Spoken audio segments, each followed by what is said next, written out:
네, 반갑습니다. 코로나19 파헤치기 주제로 강연을 하게 된 신정중학교 교사 차재민입니다. 혹시 여러분은 코로나19가 발생하고 얼마나 지났는지 알고 계시나요? 2019년 12월에 코로나19가 처음 보고되었으니까 1년 8개월이라는 시간이 지났습니다.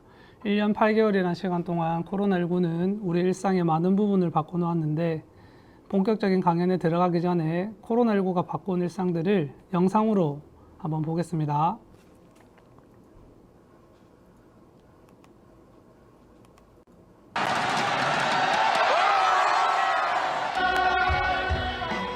지금으로부터 1년 전 우리의 일상이 어땠는지 기억하시나요? 자유로운 여행과 만남, 함께 노래 부르며 즐기던 축제, 당연하게 누렸던 평범한 일상들. COVID-19 can be characterized as a pandemic. 팬데믹. 전 세계적으로 전염병이 유행하고 마스크 착용과 방역은 우리의 일상이 되었죠. 코로나19 발생 이전의 세상은 이제 다시 오지 않습니다. Must stay home. Vincolo di evitare ogni spostamento. 유례없는 대규모 봉쇄 조치로 사람들의 이동은 제한되고 전 세계가 멈추었습니다.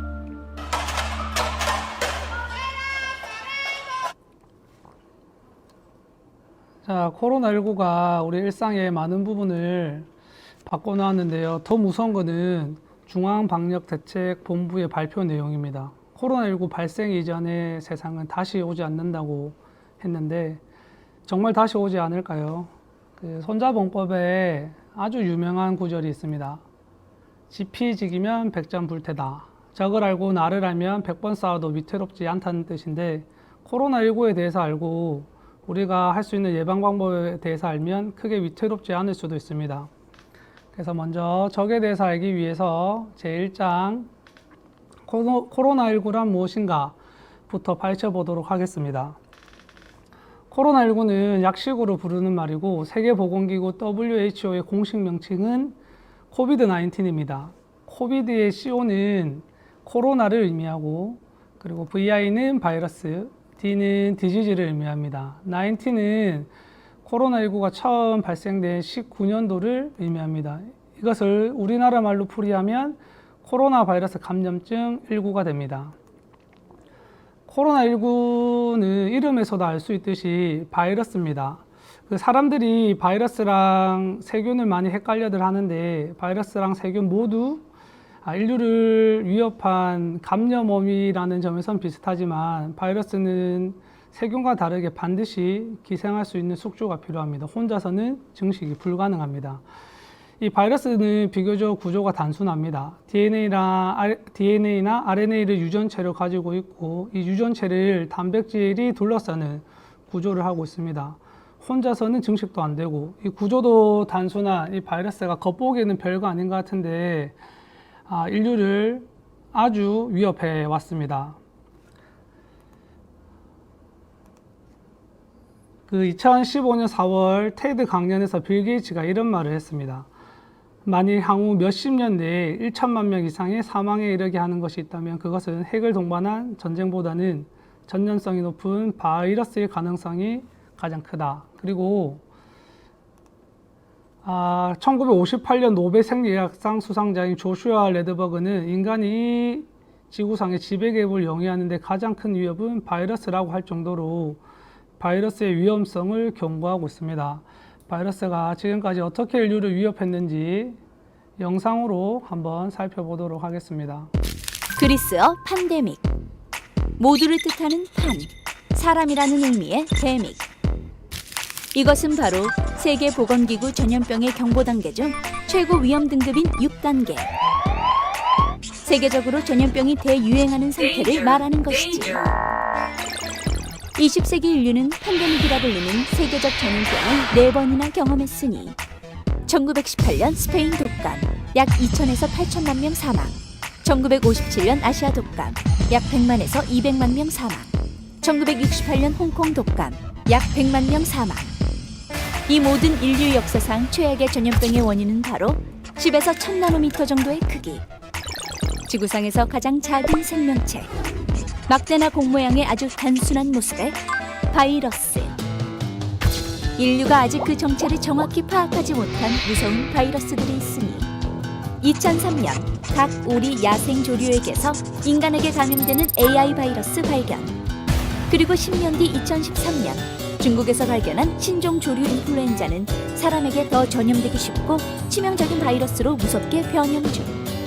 100여 년 전 침팬지에게서 전해진 바이러스로 인간의 면역력을 떨어뜨려 수천만 명의 목숨을 빼앗은 후천성 면역 결핍증 에이즈를 일으킨 바이러스. 바로 인체 면역 결핍 바이러스 HIV. 하지만 인류는 지금까지 치료약을 개발하지 못하고 있고, 그리고 최근 팬데믹을 가져올 가장 무서운 재앙으로 떠오른 바이러스가 있지. 2014년 3월 기니에, 라이베리아, 시에라리온 등 서아프리카 4개국에서 발생. 현재 1만여 명의 목숨을 앗아간 에볼라 바이러스. 더욱 영악하고 무섭게 진화하며 인류에게 새로운 팬데믹의 공포를 들이우는 바이러스.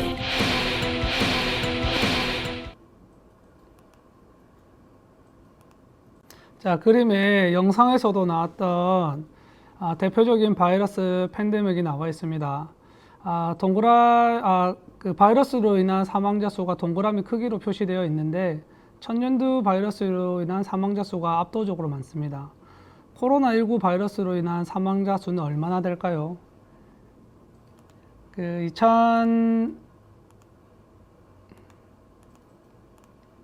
2021년 8월 20일 기준으로 코로나19로 인한 사망자 수가 440만 명입니다. 아직까지 현재 진행형인 것을 감안했을 때 정말 엄청난 피해를 입히고 있습니다. 이렇게 무시무시한 이 코로나 바이러스에 대해서 좀 더 자세히 알아보기 위해서 제2장 코로나19 구조에 대해서 파헤쳐 보도록 하겠습니다. 이 사진은 국내 코로나 환자로부터 얻은 고해상도 전자현미경 사진입니다.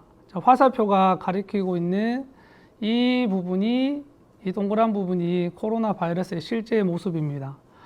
크기는 80에서 100나노미터 정도 됩니다. 좀 더 확대를 해보면 이 그림이 있는데 바이러스 표면에 보면 돌기가 나와 있습니다. 이 돌기가 마치 왕관을 닮았다고 해서 이 바이러스의 이름을 코로나 바이러스라고 부르게 되었습니다.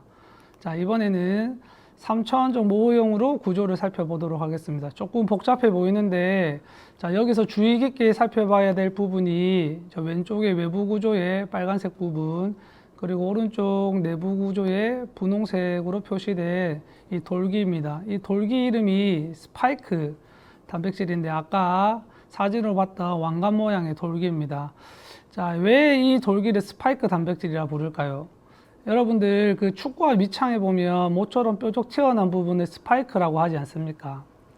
마찬가지로 돌기가 바이러스 표면에 모처럼 튀어나와 있다고 해서 이 스파이크 단백질이라 이름을 부르게 되었습니다. 이 스파이크 단백질이 정말 중요한 역할을 하는데 어떤 역할을 하는지 영상으로 한번 살펴보겠습니다. 스파이크 단백질은 세포의 문을 여는 열쇠와 같습니다. 이것이 우리 몸속 세포의 수용체와 결합하면 바이러스가 세포 안으로 침투합니다. 열쇠를 이용해 자물쇠를 연 것이죠. 세포 속에 침투한 바이러스는 본격적으로 증식을 시작합니다. 우리 세포의 기능을 이용해 끊임없이 자신을 복제합니다. 다량 생산된 바이러스들은 세포 밖으로 나가 또 다른 세포들을 감염시키게 됩니다. 스파이크 단백질. 자, 우리 몸에 아무리 바이러스가 들어와 있다 하더라도 이 바이러스가 살아있는 세포 내로 들어가지 못하면 증식을 하지 못합니다. 마치 열쇠와 자물쇠처럼 이 스파이크 단백질을 우리 몸을 구성하는 세포의 수용체 ACE2 여기에 결합해야지만 세포 내로 침투할 수가 있습니다. 쉽게 얘기해서 스파이크 단백질은 바이러스가 세포 내로 침투할 수 있게 해주는 열쇠 역할을 합니다. 자, 우리 몸에 바이러스가 들어오면 우리 몸은 다양한 방법으로 코로나 바이러스를 막을 수가 있습니다. 그 중에서 B세포는 스파이크 단백질의 작용을 억제합니다. B세포에서 나온 항체가 스파이크 단백질에 달라붙게 되면 스파이크 단백질이 수용체와 결합할 수 없기 때문에 세포 내로 침투할 수 없게 되고 바이러스의 증식은 억제됩니다.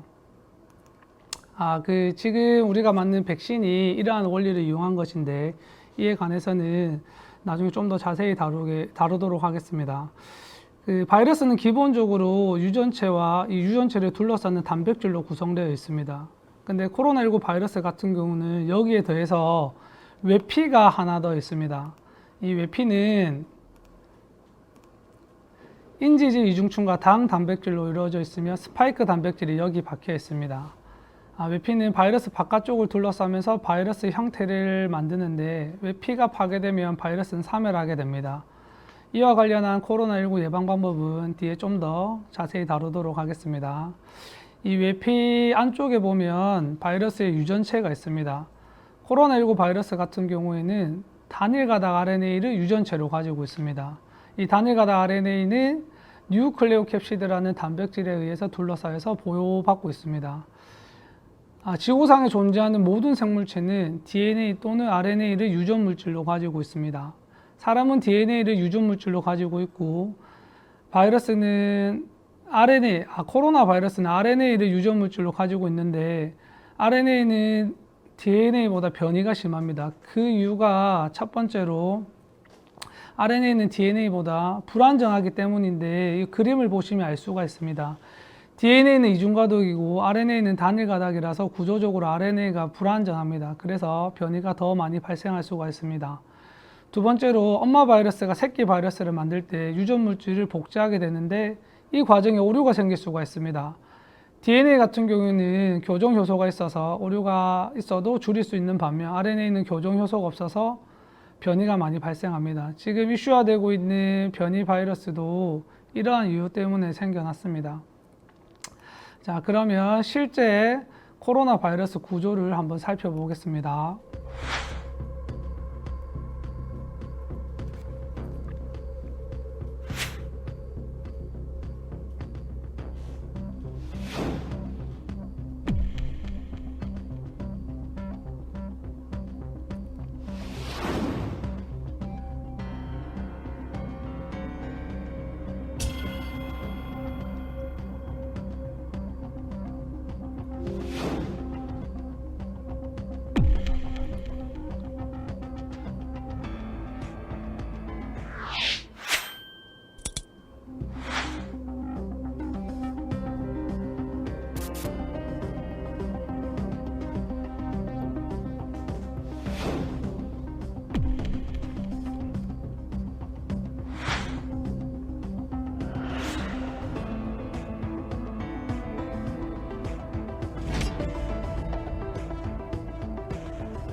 자, 1장, 2장에서는 적에 대해서 알아보았고 3장에서는 나에 대해서 알아보는 시간으로 코로나19 예방 방법에 대해서 파헤쳐 보도록 하겠습니다.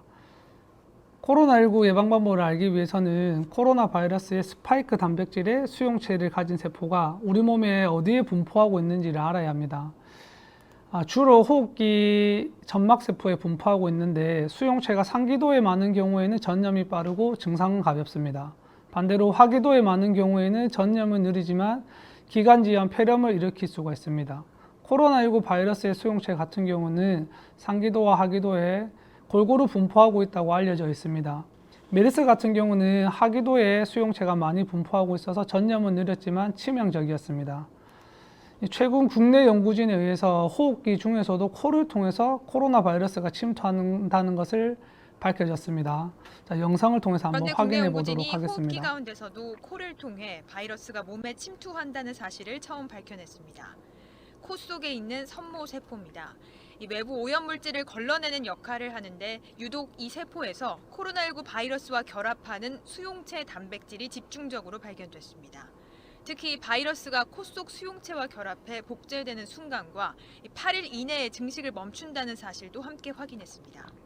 증상 발생 8일 이내에 모두 완료된다는 사실을 확인할 수가 있어서 앞으로 코로나의 예방과 방역에 감염 초기가 굉장히 중요하다는 사실을 알 수가 있었고, 하지만 입안에 있는 또 다른 세포에서는 수용체 단백질이 발견되지 않았습니다. 입을 통해서는 쉽게 감염이 일어나지 않는다는 얘기입니다. 자, 그래서 코로나19를 예방하기 위해서는 코와 입을 모두 가려서 마스크를 써야지 효과가 있습니다. 내가 확진자라면 마스크를 써야지 바이러스가 외부로 나가지 않고, 내가 코로나19를 예방하고 싶다면 국내 연구진이 밝힌 것처럼 코를 철저하게 가려야 됩니다. 또 코로나19를 예방하기 위해서는 손 씻기를 생활화해야 합니다. 언론에서 흐르는 물에 비누로 30초 이상 씻어라고 권장하고 있는데 거기에는 과학적 이유가 있습니다. 자, 비누가 첫 번째로 그 이유는 비누가 바이러스를 피부로부터 떨어뜨리고 흐르는 물로 바이러스를 흘려보낼 수 있기 때문입니다. 그리고 두 번째로 계면 활성제인 비누 분자는 바이러스 외피를 파괴합니다. 외피가 파괴되어서 구멍이 뚫린 바이러스는 사멸하게 되고, 그리고 외피에 있는 스파이크 단백질이 기능을 하지 못하기 때문에 감염을 막을 수가 있습니다. 자, 비누로 손 씻기와 손 소독제 중에서 코로나19를 더 효과적으로 예방할 수 있는 건 뭘까요? 이 손 소독제도 에탄올이 바이러스 외피를 파괴시켜서 감염을 막습니다. 근데 외피가 파괴된 바이러스가 사멸하기까지는 시간이 필요하고, 아무리 손 소독제를 골고루 바른다 하더라도 외피가 파괴되지 않은 바이러스가 생존할 가능성이 있기 때문에 일반적으로는 비누로 손 씻기가 좀 더 효과적인 것으로 알려져 있습니다. 자, 마지막으로 코로나19를 예방하는 방법은 백신을 맞는 겁니다. 백신을 만들 때 가장 중요한 것은 이 스파이크 단백질입니다. 코로나 백신을 맞게 되면 B세포는 스파이크 단백질을 인식해서 항체를 만듭니다. 이후에 코로나19 바이러스가 들어오게 되면 이 항체가 바이러스 표면에 스파이크 단백질에 달라붙어서 바이러스의 증식을 억제합니다. 한마디로 백신은 이 스파이크 단백질을 미리 만들어 넣어주는 겁니다. 이 스파이크 단백질을 미리 만들어 넣어주는 방식에는 여러 가지 방식이 있는데 그 방식에 따라서 백신의 종류가 달라집니다. 첫 번째로 바이러스 벡터 백신은 스파이크 단백질을 만드는 유전자를 인체에 무해한 바이러스에 넣어서 투여하는 방식입니다. 두 번째로 불활화 백신은 사백신이라고도 하는데 화학 처리를 통해서 바이러스를 사멸시키고 죽은 시체를 넣어주는 방식입니다. 이 독성이 제거되었기 때문에 안전하긴 하지만 단백질이 변형될 수도 있습니다.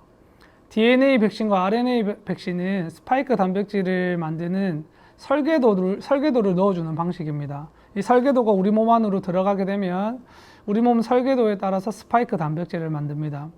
특히 RNA 백신 같은 경우에는 이번에 처음으로 제품화된 백신입니다. 이 RNA가 안정성이 낮기 때문에 낮은 온도에서 보관하고 운반해야 된다는 단점이 있습니다. 그리고 제조합 백신은 스파이크 단백질을 유전자 제조합 기술로 만들어서 투여하는 방식입니다. 이게 인위적으로 만들었기 때문에 면역 반응이 낮을 수가 있습니다. 마지막으로 바이러스 유사 입자 백신은 스파이크 단백질을 바이러스와 유사한 입자 모양으로 만들어서 투여하는 방식입니다. 우리가 지금 맞고 있는 백신은 어떤 종류에 해당할까요? 영상을 통해서 한번 확인해 보도록 하겠습니다. 코로나19 백신은 모두 4개 회사의 제품입니다. 제조회사가 서로 다른 만큼 백신의 특성과 유통 방법, 또 접종 횟수 등에서 조금씩 차이가 있습니다. 이혜리 기자가 백신 4종류의 공통점과 차이점을 분석해봤습니다. 정부가 계약을 체결한 4개 백신은 크게 2종류로 나눌 수 있습니다. 면역 반응을 일으킬 유전자를 몸에 주입하는 mRNA 백신과 바이러스에 코로나19 유전자를 붙여 몸 안으로 주입하는 바이러스 벡터 백신입니다. 화이자와 모더나 백신이 mRNA 방식을 이용했다면 아스트라제네카와 얀센 백신은 바이러스 벡터 백신에 해당합니다. 최초로 만들어진 방법이기 때문에 그 제조 자체가 용이하지 않습니다. 그러나 이제 그 아스트라제네카의 경우에는 전통적인 그 백신 제조 방법으로 만들기 때문에 백신의 원리가 다른 만큼 보관과 유통에도 큰 차이가 납니다. 화이자와 모더나 백신은 mRNA 특성상 극좋은 보관이 필수지만 아스트라제네카와 얀센 백신은 독감 백신과 마찬가지로 상온 보관이 가능합니다.